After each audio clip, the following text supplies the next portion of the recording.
Today, Senate hearings of the, quote, insurrection at the Capitol on January 6th were full of Democrat-led theatrics and loaded questions, as you'd expect. Democrats would have you believe the far right is preparing for a civil war in this country. The same people who want you to ignore Antifa attacking federal property on a daily basis and all the riots and looting of last summer that destroyed countless neighborhoods and businesses expect you to gasp in horror at 200 right-wingers breaking windows and storming the Capitol armed with mostly Trump flags. Today, California's new Senator Alex Padilla pushed a theory that previous Trump rallies were used as a sort of recon for January 6th. Is it plausible, and I know hindsight's 20/20, is it plausible that the November 14th, December 12th incidents may well have been trial runs to gain counterintelligence on how you and your partner agencies would be planning and preparing? All right, Democrats so desperate to dramatize the threat from the far right now. We all see it happening. They love this story, but let's put it into some perspective here. Let's imagine a far right group actually trying to coordinate an insurrection on January 6th. Let's go with their story for a second. Here's the plan. Let's get thousands of people to show up at the January 6th Trump rally. This is going to be the army that's going to take over the United States in this grand insurrection. Let's get them to walk to the Capitol. When they arrive, let's make sure thousands, about 99% of the crowd, just stand around outside looking confused. That'll be really helpful, right? Classic misdirection. We'll never see that coming. Meanwhile, only about 200 people actually go inside the building. Of those 200, only a couple of them have guns. Most of the 200 have nothing. Others use hockey sticks and maybe flagpoles. Because everybody knows police, National Guard, military, they're defenseless against a flagpole, right? We know that. Okay, so when they get inside, and this is really critical, this is what you do. You take pictures at Nancy Pelosi's desk with your feet up. You take more pictures on the House floor, and somebody needs to steal the gavel. The U.S. military will be paralyzed by such a bold maneuver. They'll have no clue what to do. At that point, the country is as good as theirs, and Congress will have no choice but to declare Donald Trump the President of the United States. This is the story Democrats are trying to sell the American public. They don't want you to think that this was just a gang of maniacs storming the Capitol hyped up in the moment. This was actually a well-coordinated attempt to take over the country from an insidious threat that lives within America. Take a listen.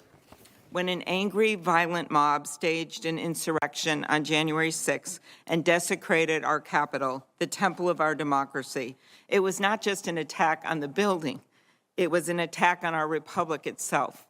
When the insurrectionists, when they came to storm our Capitol on January 6th, they came armed not only with weapons, but also with hate. This was a shocking assault on our democracy, and it marked one of our nation's darkest days. I have to say, it was one of the most pathetic insurrections I think we've ever seen, if you look through history. In reality, as Senator Ron Johnson confirmed today, this was not a well-planned insurrection, as we all know. This was a couple hundred maniacs in the same place at the same time.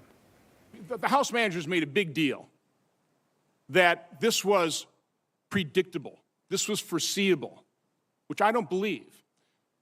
Do you believe that what happened, the breach of the Capitol, did you believe that's foreseeable and predictable?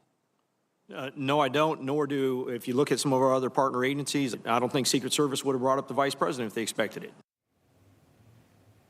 Much of today was wrapped around an intelligence failure on January 6th. The idea that there were, in fact, indications that some people were coming to the Capitol with bad intentions, and questions as to why that information didn't get to everyone who needed it. That's what a lot of today was about. Those are all fair questions. Those should be analyzed. Nobody liked seeing a mob storm the Capitol, and in no way will we ever defend what happened that day. It was an embarrassment. I think we can all agree on that. But the media and Democrats have turned January 6th into the greatest tragedy that the country has ever known. They've used it to instill fear of Donald Trump supporters into everyone as they work to dismantle the Republican Party. This is all politics, and of course, it's all ridiculous to anybody that actually watched what happened.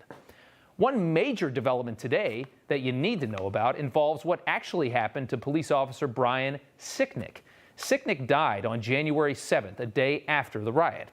You, of course, have heard this story many times because the liberal media has been completely obsessed with it for the last 6 weeks. The good news is they finally care about a cop, right? The media initially reported that Sicknick was struck by a fire extinguisher, and that led to his death. The most recent casualty of the mob that the president and other Republicans incited is Capitol Police Officer Brian Sicknick. He's a 42-year-old veteran. According to reporting, Officer Sicknick was struck with a fire extinguisher. Officer Brian Sicknick, who apparently was beaten to death with a fire extinguisher by the Trump mob that day. Officer Brian Sicknick died after being hit in the head with a fire extinguisher. I mean, we could show you hours of footage about this. I mean, some of these people have been tweeting about this nonstop for weeks now. After a couple of days, the Capitol Police, though, on this story got really quiet and refused to release much more information. And it's been this big mystery now for 6-7 weeks. What happened to this man? Weeks later, we still had no answer. And it's become very clear that something is up. There's no reasonable explanation why you shouldn't know what happened to him all this time later. We should know.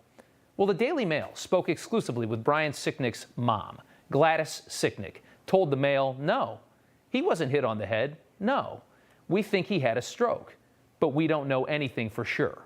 We'd love to know what happened. They think he had a stroke. He wasn't hit on the head with anything. This is the biggest story that the Democrats and the media have had for weeks now. They love this story. The fire extinguisher story has been in doubt for so long, but the media and Democrats didn't want you to know that. For weeks we've known something was up with this story. We just didn't know what. They just used it in Trump's trial, knowing it's likely not true. The Democrats don't care. They're still going to use it.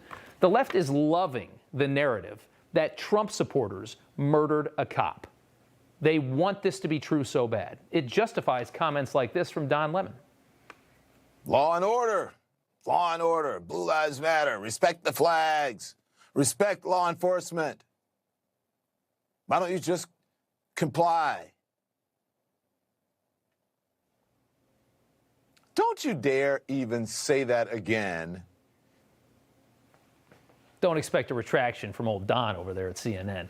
Democrats and the media have been ramming a very likely false story down their viewers' throats for the last 6 weeks. It all has a political narrative. They're doing it on purpose. They love this story, and it turns out, at least if you trust the mom, who probably knows more about this than anybody right now, has been getting indications from people investigating, it's probably not true. And it's going to be another huge embarrassment for the mainstream media and for the left. This is a really big story, and you can add that embarrassment to the list. Hi, Emma Reckenberg here. If you like this video, there's a whole lot more to see on Newsmax TV. You can watch for free right here on our YouTube live stream and be the first one here each time our experts break down real news. Just hit that subscribe button, ring the bell icon, and stay with us on America's fastest growing cable news channel, Newsmax TV.